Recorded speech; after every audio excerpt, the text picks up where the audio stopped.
Yo, what's going on, guys? It's your boy Keith the Prestige, and today we're talking about Defant is shutting down its servers. So after just 4 short seasons of Defant, its servers are finally shutting down. And to my response to that is finally. You know, I hate to say it, I did think Defant would be a quote-unquote COD killer in the sense of if this Call of Duty was going to be bad, we have a second game to go to within Defant. But the problem with Defant is that the game wasn't pumping enough content out to keep the players around. And I think I touched up on a video on this in just pretty much saying that, hey, like, this game is great, but there's nothing to do. And that is something that I think a lot of people started to realize is that there's just wasn't a whole lot of things to do with the game. And I'm still under the impression that a whole big reason of this was the camo grind. The camo grind within Defant was just simply getting kills and playing the game. It wasn't necessarily, oh, hide between a bed and shoot 5 people in the toes. Like, that wasn't the challenges within Defant. It was simply for gold, you have to reach level 55 with an AK-47. Or, you know, to get diamond, get 2,000 headshot kills. Like, that's all that game was. And so it gave the, you know, players of the game not a whole lot of challenge with inside Defant. And so when you take that element away, what all do you have to do with inside the game? Well, then you have to rely on the game modes itself. And the game modes that released on launch were pretty much kill confirm, escort, and domination. And those were essentially the only 3 playable game modes. Well, then people were saying, well, why don't we just add in a TDM if all this game really cares about is just getting kills and playing the game? Well, then they added TDM a season later. They added it in season 2 of the game, where it was, the seasons were way too long. Just like Fortnite back in COVID, the seasons were way too long, and it just drove the player base not to have fun with the game anymore due to there being a lack of content in that season. Now, I get it. It was this company's, Ubisoft's, like multiplayer core, whatever you want to call them, first time making a game, and I get that. But there was just a whole lot of missing pieces to the game where it just felt like they missed out on their opportunity to launch their game. And I'll be the first one to tell you, they missed their peak launch in Modern Warfare 2. They had the game ready that summer, I believe, and instead of launching it then, they decided to delay it for 2 more years and launch it during, I want to say, a bad Call of Duty, but definitely it's a solid Call of Duty compared to Modern Warfare 2 and MW3, although it was pretty much just the same game, just reskinned, just like a crappy Christmas gift where you're just like, oh, it's the same thing, but in a different color, you know? You get what I'm saying? It's just, they missed the opportunity to release the game when the COD community really needed something different. And what really sucks is that I definitely believe that Defant was going to be the game that everybody went to once they got tired of Call of Duty for that day.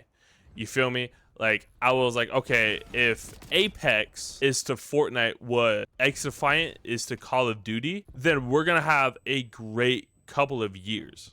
You know, we're gonna have no skill-based matchmaking in one game, and then once we, like, I don't know, feel like we want more of a challenge, we can hop over to Call of Duty. And then once we get more mad at the skill-based matchmaking, we're going to just hop over to Call of Duty or Defant again. And so I definitely believe that, but the problem was that they just couldn't rely on no skill-based matchmaking making their whole game. And yes, that was a terrible grenade throw, but yes, they did add a search and destroy match, but it was just too late. You know, when I stopped playing the game was when they did the initial reset of the guns to make it where your guns don't have the same amount of XP as they once did, and they pretty much reset your weapon. That's when I stopped playing the game, because it felt like all of my hard work just went to the trash. And that's where the game turned me off. Pause. But that's when it kind of just was like, why am I playing this game? You know, all my hard work was just for nothing. But it does bring the question, though, is if we want a Apex type of game for Call of Duty, how does it stay alive? Because let's face it, Apex is essential to Fortnite. Because, you know, once you get tired of Fortnite, you can just hop on over to Apex. Once you get tired of Apex, you can just hop on over to Fortnite. And that's what makes those two games so popular and so good, in my opinion, is that they just rely on each other so much. You know, Fortnite stole some things from Apex, Apex stole some things from Fortnite, and it just made the games better. And so when you just piggyback games off of that, what does Call of Duty have to piggyback their game off of? I'm sure that obviously Call of Duty and Fortnite and Apex don't want other competition to be around, but it is good to know that there are games out there that can piggyback off of each other. Now, I guess you can say that Call of Duty's Apex is Battlefield, but they play two completely differently styled games, so it's hard to say that Battlefield is Call of Duty's Apex, where Call of Duty is more of an arcade style of game, whereas Battlefield is more, I want to say, simulator like, where it's like, oh, you have to, you know, hold these positions, you have to do objective based things like an actual combat field.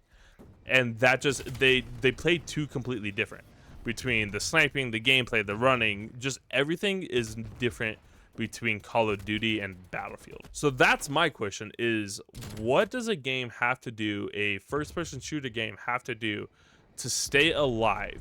Because we've been through terrible, and I mean terrible, Call of Duty killers. I'm not saying Defiant was the worst.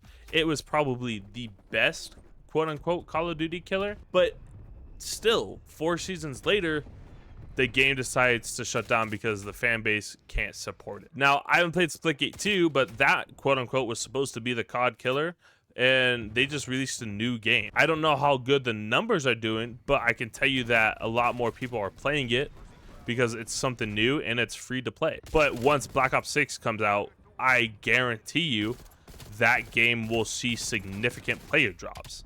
People just want that new game from time to time, and what makes it really hard is that Call of Duty is just such a good quality game for a lot of people, where it's just hard for people to stay attached to those free games. So y'all let me know down in the comment section, did you guys like Defiant? I personally was a fan. I thought the maps are good. I thought the gameplay was good. I think that, you know, it was a missed moment when they released the game. It just kind of dropped all of a sudden when there was no real reason why to drop it, except for the fact they just wanted the game to be out.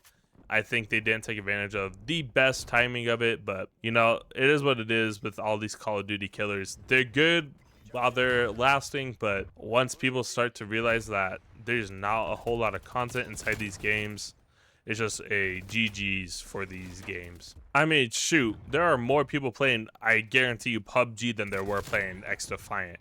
It just, the game just fell off so suddenly. It just was going in the right direction and then just stopped. And I think a big part of that was, oh my gosh, this guy called him Luke. But I think a big part of that was just feild and Nadeshot and all these guys backing up the old Call of Duty devs. They just stopped playing the game, and that's where a lot of the fan base was. And so once they stopped, it was kind of just like, there's no real point of playing. Now, I understand that, you know, the whole drive of Defiant was no skill-based matchmaking, but like I've said, you can't just say no skill-based matchmaking will save a game. It is clear that not having just skill-based matchmaking will save your game. That's just not what it is anymore. You actually have good quality content instead of just doing the bare minimum. With that being said, rest in peace, Defiant. You're a fun game while it lasted. Now it's just hope that Black Ops 6 can get us through multiple bad years of Call of Duty after this one. As always, I'll catch you on the next video. If you miss Defiant, and let's be honest, I doubt anybody will after a couple of months, like the video, comment what more I should upload. As always, I'll see y'all on the next video. This is your boy, Kid the Prestige. Peace.